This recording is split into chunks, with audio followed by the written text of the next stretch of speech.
Welcome to Kenton Teaches. Enjoy the video. In this video, I will explain how to play Roblox on an iPad with a keyboard. First, ensure your keyboard uses Bluetooth for a wireless connection.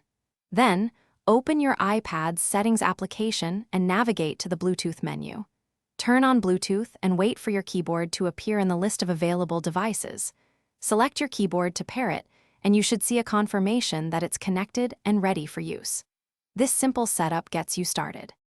Once your keyboard is connected, the next step is to prepare the Roblox application.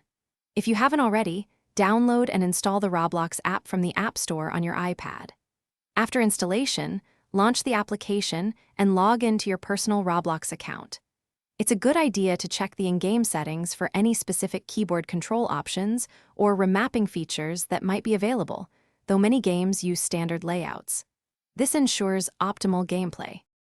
Now that everything is set up, let's cover the basic controls for playing Roblox.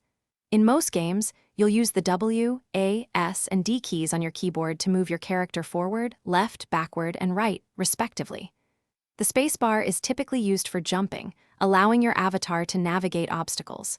For camera control, if you have a connected mouse or trackpad, you can use it to look around the game world. These are the fundamental inputs.